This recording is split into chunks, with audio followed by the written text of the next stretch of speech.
Demos ahora sí la bienvenida al señor Jesús Moreno Peláez.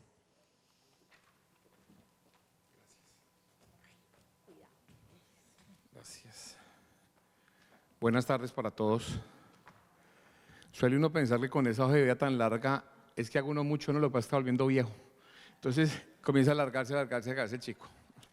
No, mentiras. Buenas tardes para todos. Un saludo especial de agradecimiento por la invitación a esta charla, a este tercer simposio relacionado con unas expectativas importantes del sector de la vigilancia y la seguridad privada de mi país, de Colombia. Muchas caras conocidas, otras no tanto porque con el tapabocas no se conoce como muy bien el tema, pero ahí va funcionando la historia. Y el único interés que tengo de hoy es como presentarles a ustedes unos aspectos importantes que están sucediendo a nivel mundial y que en un momento determinado pueden o no impactar lo que sucede en la seguridad en Colombia, literalmente. Entender uno que Rusia lleva más de 150 días en una guerra que supuestamente era relámpago, era importante para poder dominar Ucrania. O entender que Xi Jinping lleva 139 países alineados con la ruta de la seda, o que la visita de Nancy Pelosi a Taiwán no tiene nada que ver con el continente americano. Y técnicamente hace 4 días tenemos un presidente, por primera vez, lo que tengo de vida, 56 años, de izquierda. Este es un contexto interesante para iniciar la charla. Y digo que es interesante porque cuando uno plantea un ejercicio académico de plantear esto ante las personas que nos acompañan hoy, lo más interesante es en un momento determinado saber cuál será el impacto, de qué va a hablar. Hablamos con Vanessa hace un par de meses de los estadios, pues, de qué íbamos a charlar en el día de hoy. Y la primera condición que tenía uno era, venga, vamos a hablar sobre lo que le está pasando al mundo y cómo nos impacta directa o indirectamente. Completamente diferente el tema, pero afín con lo que hemos hablado durante la mañana de hoy, en horas de la tarde. El segundo tema era de qué vamos a desarrollar la actividad. Y el tercero es mirar unas conclusiones, algo de lo cual pasan ustedes, que son la mayoría, son empresarios, y es qué le va a pasar al país, qué va a pasar para el sector. Es un albur. Mas, sin embargo, el gobierno central tiene 180 días a partir del 7 de agosto del año 2022 hasta el 6 de febrero del año 2023 para presentar un Plan Nacional de Desarrollo consensuado y una política pública del gobierno central apuntada al sector defensa. Entonces es un tema bien interesante, sobre todo porque lo que ustedes, cuando se planteó este ejercicio, era un presidente y hoy es otro presidente. Otro modelo público de seguridad y defensa, otro modelo apuntado a la evolución del concepto de la seguridad. Y no me voy tan atrás, solamente un siglo para entender el concepto de seguridad colectiva después de la Primera Guerra Mundial, una construcción posterior al final del periodo entre guerras para la seguridad cooperativa, Segunda Guerra Mundial, y aparece en escena el concepto de seguridad democrática, todos conocidos. Año 2002 e inicia el ejercicio de una seguridad democrática apuntada directamente ¿a qué? A volver a recuperar el territorio, pero no solamente por la fuerza pública, sino por la presencia de Estado en todo el país. Después llega un ejercicio que se llama la seguridad humana y toma fuerza en una reunión en Santiago de Chile en el año 1991. ¿Y por qué toma fuerza? Porque el eje central de la seguridad es el hombre, la persona humana. Y ese es el modelo en el cual se están haciendo los análisis ahora, a partir del 7 de agosto, para construir ese concepto, seguridad humana. Y ahí parte el ejercicio de la charla en el día de hoy. Y es en un primer momento de cambiar unos paradigmas. Alvin Toffler, en Las Guerras del Futuro, habla de un ejercicio bien interesante. El primero es que las personas del siglo XXI, lo dice ahí, los analfabetos del siglo XXI no serán aquellos que no sean capaces de leer ni escribir. Serán aquellos que no sean capaces de aprender, desaprender, que nos toca a todos, y volver a aprender el modelo de seguridad. El múltiplo común entre todos los que estamos aquí es la seguridad.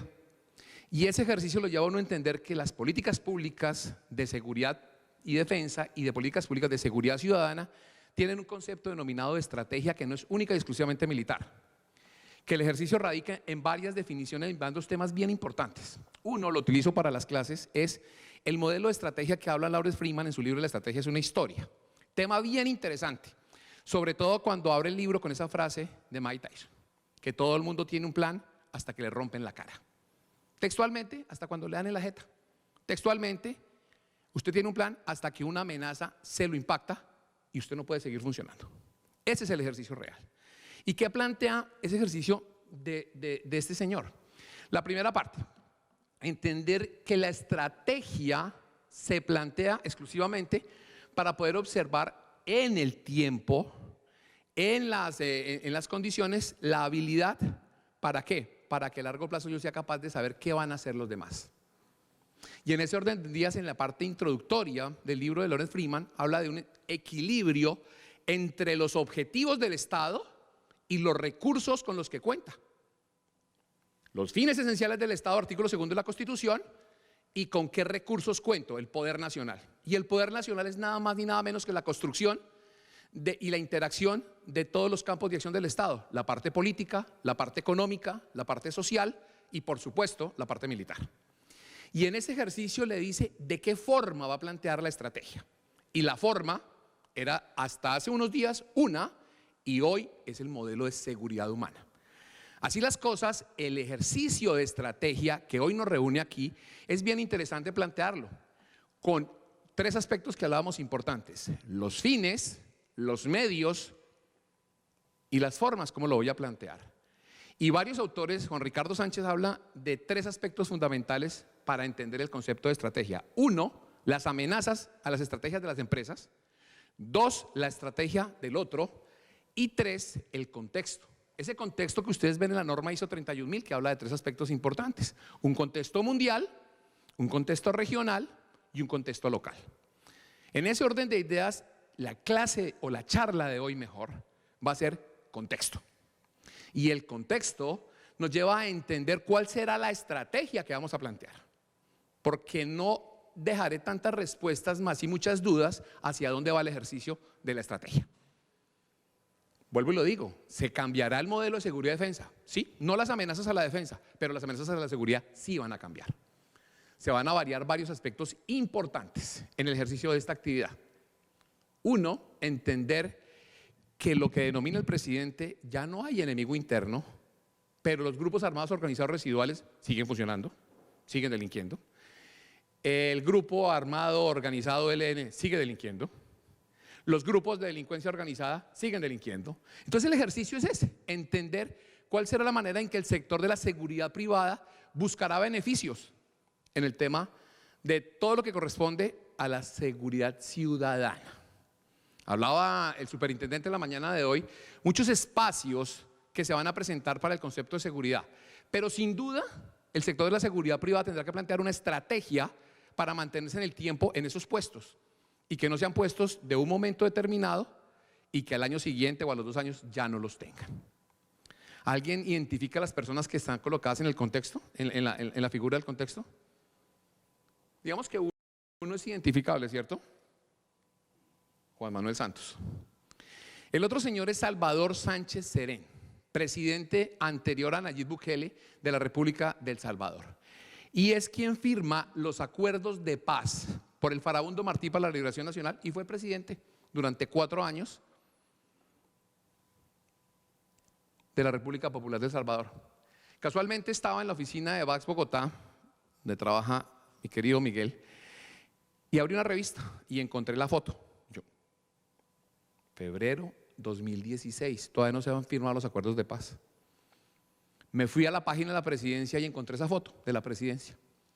Y más adelante leo en su parte inferior que dice que son los presidentes de Colombia y El Salvador, Juan Manuel Santos y Salvador Sánchez, con los negociadores del gobierno que en su momento no se ha firmado el acuerdo de paz, y la insurgencia salvadoreña. 24 años después, 1992, firma el acuerdo de paz farabundo Martí para la Liberación Nacional.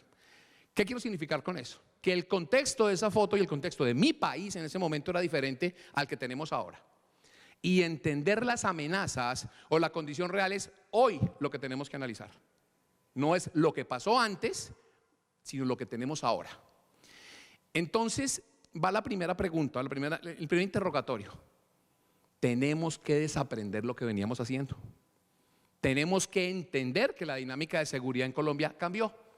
Y cambió en Colombia, pero viene con un eje y una cantidad de aspectos que están sucediéndose en América Latina, con unos modelos de globalismo y unos modelos de globalización diferentes las dos, que se están pasando a nivel mundial, solo que estamos modelo Colombia, 2022. Estos retos al sistema internacional, y cuando hablo de los retos al sistema internacional es como ir haciendo la introducción a lo que vamos a ver un poquito más adelante.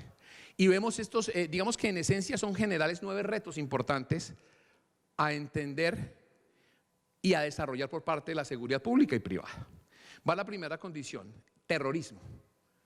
Nosotros hemos vivido el concepto de terrorismo, de terror y de que hacemos lo que el grupo insurgente, subversivo o lo que haga es lo que tenemos que plantear. Varias cosas en el contexto del terrorismo habla Andrés Molano en su texto Terrorismos, Conceptos y Fenomenología.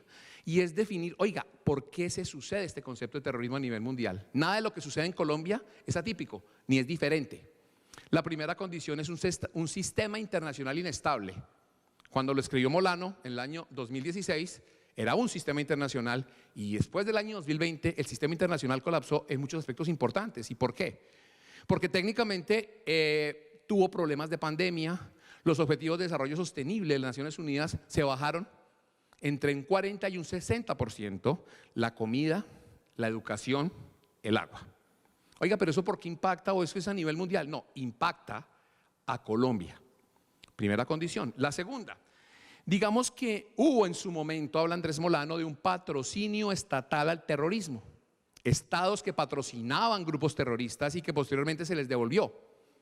Irán Contras uno, los rusos, Afganistán, Estados Unidos. Y esa condición, entiende uno, que está impactando al otro lado del mundo, pero que tiene ciertas repercusiones en Colombia. El otro tercer aspecto importante, digamos que son como estados fallidos. Y estados fallidos que en su momento, personas jóvenes en la sala y otros no tanto lo somos, es que nosotros nos consideraron entre 1998 y 2002 un estado fallido por las condiciones económicas y políticas que sufríamos.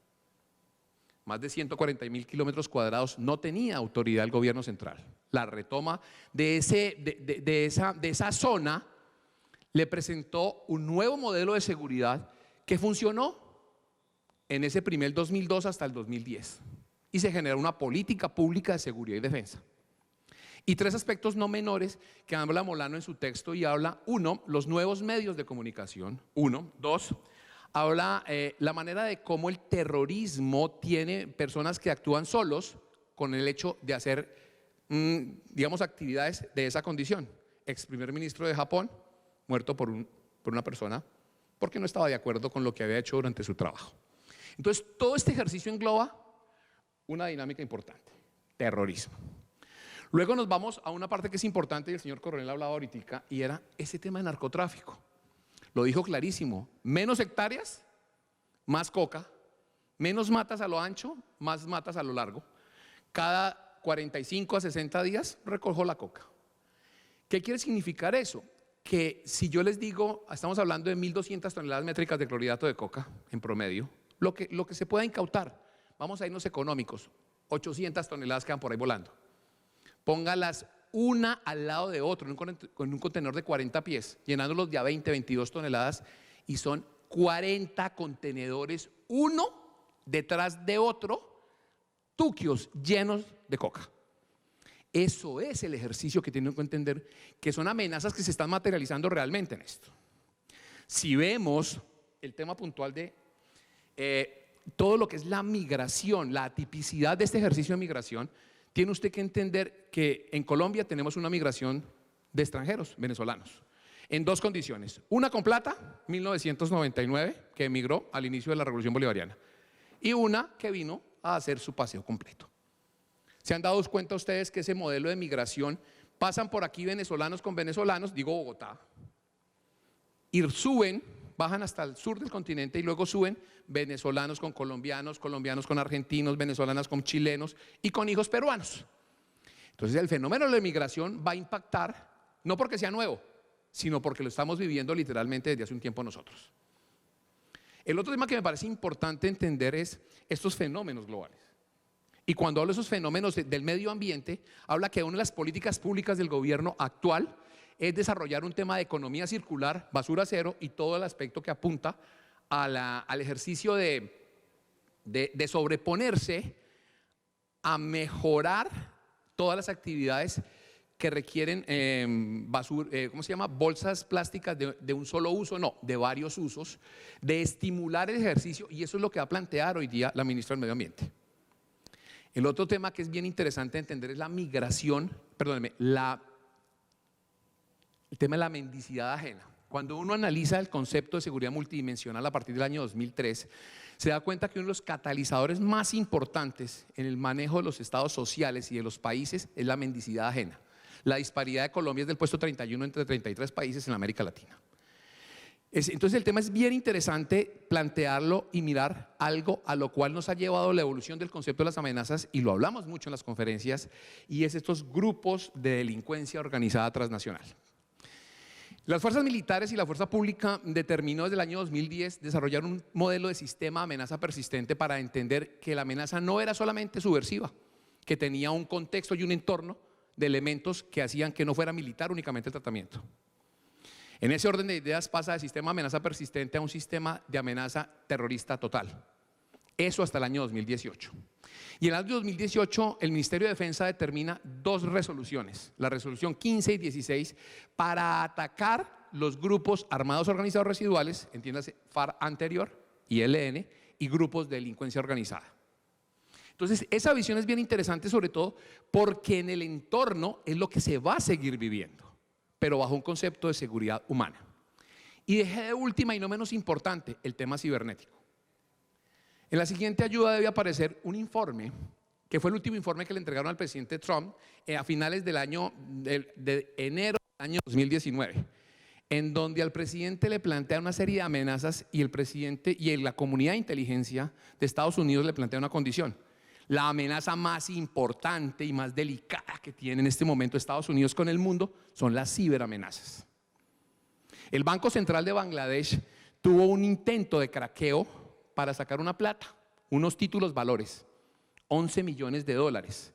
Pero el cracker en su primer momento escribió Foundation, lo colocó sin ningún inconveniente y logró sacar 11 millones en títulos valores. Al siguiente intento, se equivocó, colocó Foundation, se comió una letra. Generó una alarma en el Banco Central de Bangladesh y evitó que salieran 1.100 millones de dólares de Bangladesh al resto del mundo. Cuando se hace el análisis de riesgos y en mirar exactamente qué fue lo que pasó, resulta que la plata de los 11 millones de dólares salieron para dos bancos, unos bancos en Sri Lanka, puntualmente en Colombo, y unos bancos en Filipinas. ¿De dónde salió esa amenaza? De Corea del Norte. ¿Y de quién eran los títulos valores? Del Departamento de Estado de Estados Unidos. Eso para significar la dimensionalidad de las ciberamenazas y sobre todo en el contexto de 4 países que generan amenazas al continente americano, amenazas a la defensa de los estados. 1, Corea del Norte, 2, Irán, 3, la Federación de Rusia y 4, la República Popular de China. Ojo, desde el punto de vista seguridad y defensa. Porque más adelante voy a intentar abordar el tema partiendo del ejercicio de China en el mundo, Estados Unidos en el mundo y la condición real de por qué hoy estamos aquí en un puerto, diría yo, la capital más importante de los tratados de libre comercio de Colombia. Esas amenazas que aparecen de los temas fundamentales, entonces habla ahí de una amenazas cibernéticas, de armas de destrucción masiva, del concepto de terrorismo, de contraespionaje y contrainteligencia, de tecnologías competitivas económicas, crimen organizado transnacional y seguridad energética. Este ejercicio apunta a que la última y no menos importante, y por eso la coloco, es porque el gobierno de hoy en Colombia le va a hacer mucho énfasis a la seguridad humana. Y ahí les digo algo bien importante. Este conflicto de Rusia, esa guerra Rusia, una guerra que en su texto dice que es una guerra de baja intensidad, y cuando usted mira el concepto de guerra de baja intensidad, es una guerra larga entre 2 estados, entre 2 ejércitos legalmente constituidos, pero que al final de cuentas lo que ha tenido es unos bloqueos económicos. Y esos bloqueos económicos, digamos, lo plantea en algo bien importante. ¿Quién ha bloqueado a Estados Unidos, a la Federación de Rusia, con base a lo que está haciendo? Vemos un cuadro comparativo de las fuerzas militares, tanto de Ucrania con la Federación de Rusia, y de los estados que han bloqueado económicamente. ¿A quién? A la Federación de Rusia. Entonces encontramos la Unión Europea, Francia, Suiza, Canadá, Estados Unidos, Japón, Reino Unido y Australia. ¿Y qué ha pasado? Que el petróleo que no compró Europa, se lo compró India, lo dijo la ministra de Defensa. No se lo compra Rusia, no se lo compra la Unión Europea, se lo compra India porque con 1.300 millones de habitantes yo necesito ponerlos a funcionar el ejercicio. Entonces, esa es una primera parte de lo que estaba hablando. Y aquí comienza en escena un tema comercial que impacta literalmente a Colombia. Vemos a Xi Jinping sentado con un dragón encima de las piernas y un ejercicio de poder inteligente. Y cuando hablo de poder inteligente es la manera como los estados comprometen a los demás estados, no desde el punto de vista militar, sino desde el punto de vista comercial. Y cuando hablo desde el punto de vista comercial, hablamos de puntualmente todo lo que hace o ha hecho China permanentemente para sacar adelante su proyecto que se denomina así, la nueva ruta de la seda. En inglés, OBOR, One Belt, One Road, o reducido, BRI, Belt Road Initiative. Y ese ejercicio, ¿por qué lo coloco? Porque si ustedes se dan cuenta, a la parte derecha arriba encontramos la iglesia, o una mezquita en Samarcanda, uno de los países de Kazajistán, una de las ciudades de Kazajistán, y Hermes le colocó el nombre del perfume, Samarcanda, para hacer referencia a sus especies. El banco que patrocina a nuestro Lucho allá en Estados Unidos, en el Reino Unido, el Standard Chartered, hace propaganda puntualmente ¿a qué? A esa ruta de la seda. La revista de Qatar Airways, de una de las aerolíneas más importantes de Asia, se llama así, la ruta de la seda. Y el centro comercial más importante de Astana, la capital de Kazajistán, se llama así, el centro comercial, la ruta de la seda. Deportivamente, pues uno de los basquetbolistas más importantes le colocaron unos tenis que se llamaban así, los tenis de la ruta de la seda. Y con ese contexto, este presidente Xi Jinping, que es elegido, digamos que secretario general del Partido Comunista de la República Popular de China en el año 2011, se posesiona en el 2012 como presidente de la República Popular de China y en el 2013 le lanza al mundo esto que ustedes están viendo, la ruta de la seda. Y cuando usted mira el concepto de la ruta de la seda, se da cuenta que es la manera de cómo plantear un modelo económico a largo plazo, con dos pasos fundamentales. Un inicio desde el año 2013 al 2025 en donde construirá infraestructura física, aeroportuaria, portuaria y marítima para el desarrollo de rutas comerciales de la seda. Y con un segundo paso entre el 2025 y el 2049, cuando China cumpla los primeros 100 años de la República Popular de China. ¿Qué busca Xi Jinping y qué busca China en el año 2049? Ser la primera potencia mundial, económica y militar del mundo. El ejercicio tiene dos aspectos importantes. En la siguiente ayuda que me parece importante, mirarla, es este. Lo más importante de esta ruta de la seda es que involucra 139 países. 139 países del mundo, de los 193. Más del 70% de las reservas petroleras de hidrocarburos líquidos y gaseosos del mundo. Entonces, este ejercicio hace ¿y dónde estamos y qué están haciendo? 6 corredores importantes. Un corredor China-Mongolia, lo vemos aquí. Un corredor central entre Urumqi y Kazán. Y un corredor importante que es la construcción de todo lo que pasa en Asia Central. Asia Central son 6 países que pertenecían a la Unión de Repúblicas Socialistas Soviéticas. Uzbekistán, 5 mejor. Kirguistán, Kazajistán, Tayikistán y Uzbekistán. Países de condiciones económicas más difíciles que las de nosotros. Con un modelo interesante de negociación. Yo le presto la plata para que usted desarrolle sus proyectos y si no tiene plata para devolvérmela, usted me asigna y en el tiempo me entrega esa propiedad para administrarla. Eso es lo que pasó. 6 corredores terrestres y algo que me parece interesante, voy a ir adelante de la presentación y luego me regreso. Esto que ustedes están viendo es un tren desde la provincia de Yiwu en el este de China al centro de Madrid, España. Estamos hablando de Asia, Europa Occidental. Un tren de 13.052 kilómetros que durante 16 días recorre Asia del Este, Asia Central, Europa del Este, Rusia y llega al centro de España. ¿Qué quiero significar con eso? La manera de que comercialmente se involucran los estados y que ha permitido mover mercancías a nivel Europa-Asia en un tiempo récord de 16 días. No se imaginan durante la pandemia lo que le sirvió a China para mover insumos directamente hacia allá. Me voy a regresar un poquito aquí. y quiero que le pongamos énfasis a lo que es la ruta marítima. Es bien sabido por todos que 7 de los 10 puertos más importantes del mundo se encuentran ubicados en China. Y el movimiento de los puertos nos lleva a varias cosas importantes. La primera, a involucrar a un estado como es Malasia, 15.500 islas en verano, con el segundo sitio cuello de botella más importante y peligroso del mundo, el estrecho de Malaca, al sur de la península de Indochina.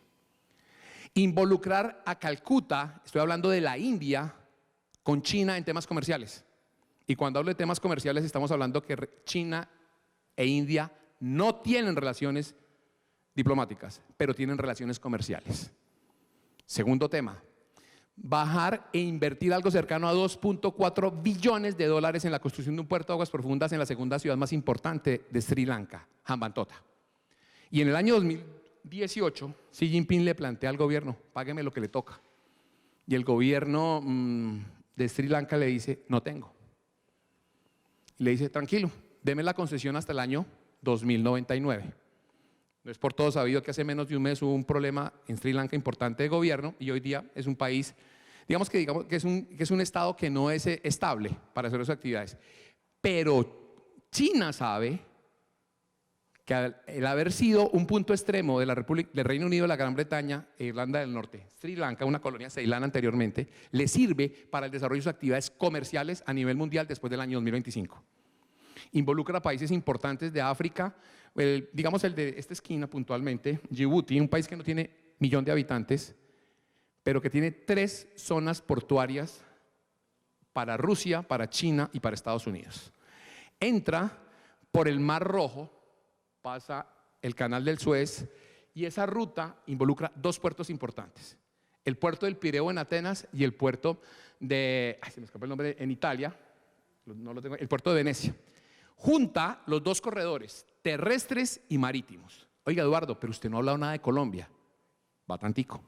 ¿Y por qué digo el tema que no hemos hablado nada de Colombia? Porque literalmente el ejercicio no termina ahí. Termina que el deshielo del Ártico, gracias a los daños del medio ambiente que hemos desarrollado, el tránsito de los buques desde los puertos del este de China a Rotterdam, en Países Bajos, normalmente en condiciones por el Cabo de la Buena Esperanza, entrando por Gibraltar y desarrollando todas las actividades o pasando por el Suez, esa ruta dura 45 días. Y con el deshielo del Ártico, sin que China tenga aguas propias para navegar por el Ártico, se disminuye en 2 semanas. Estoy hablando de que son situaciones que se desconocen, pero que se están sucediendo a nivel mundial. No nos preocupa el gobierno, el presidente, no nos preocupa el tema que está haciendo, es comercio internacional lo que se está haciendo. ¿A dónde va mi presentación? A que el ejercicio no es únicamente las rutas terrestres y marítimas. Haciendo la investigación para esta charla, en el Instituto de Estudios Estratégicos del Reino Unido nos presenta qué tiene China en Europa, en Asia y en Oceanía. Tiene modelos de gobernanza digital, zonas de libre comercio digital y unos modelos de información, de sistemas de información. ¿Qué significa? Que identifica 8, igual que lo tienen ustedes en las cámaras de identificación de video, 8 rasgos importantes del rostro para saber quién es la persona, con una diferencia que hace 30 millones de comparaciones en un segundo.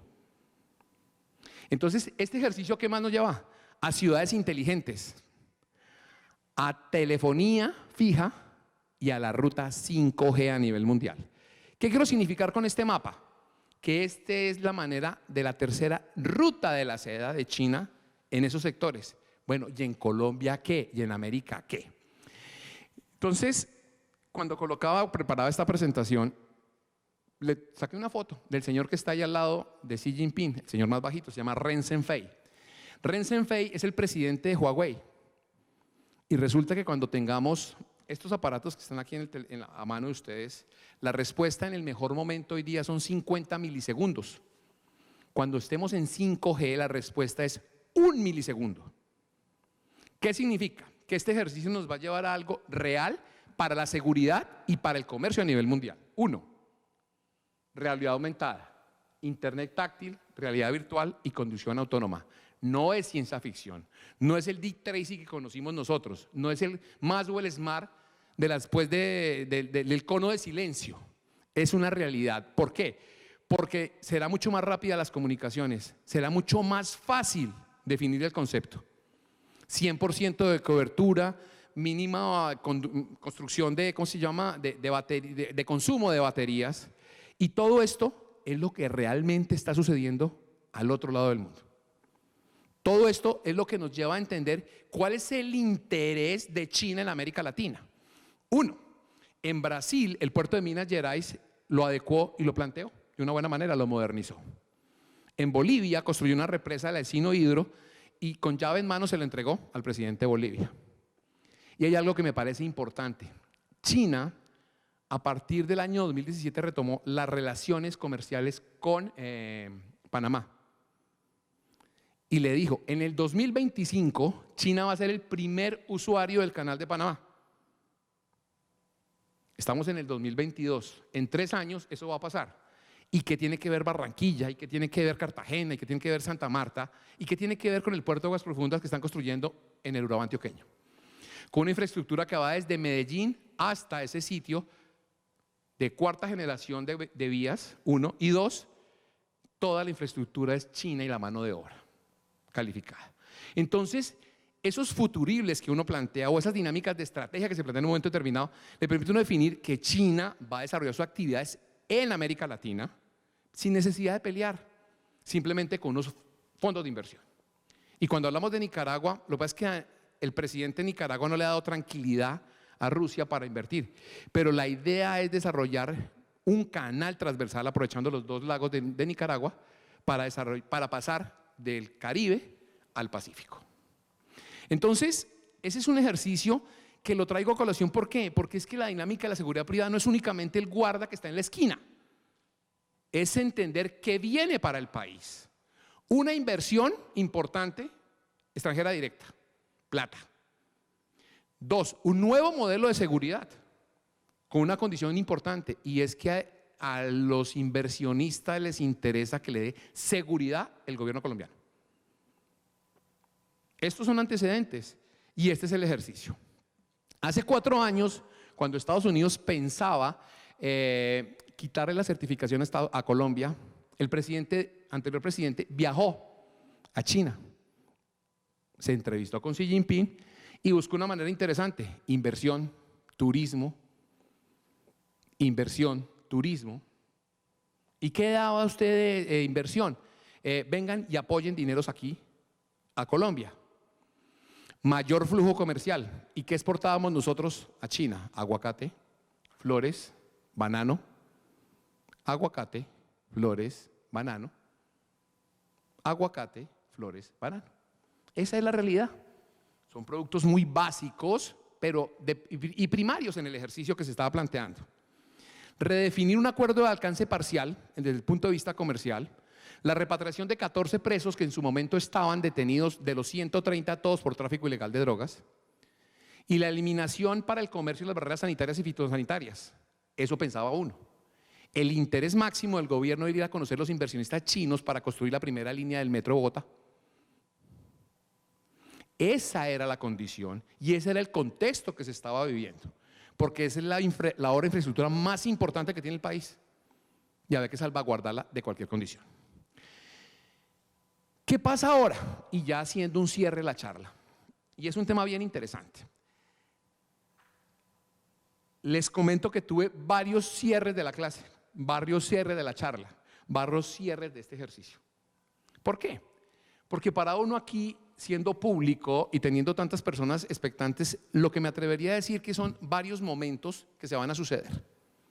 Desde el punto de vista de política exterior, se da uno cuenta el interés de manejar un liderazgo por parte del gobierno actual en América Latina, en un nuevo modelo de gobierno, en unos partidos políticos y en unos temas de progresismo. Entiéndase, temas de izquierda, literalmente.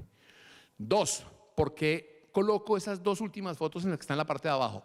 Una, está saludando a los alcaldes del Pacífico ayer en Cali.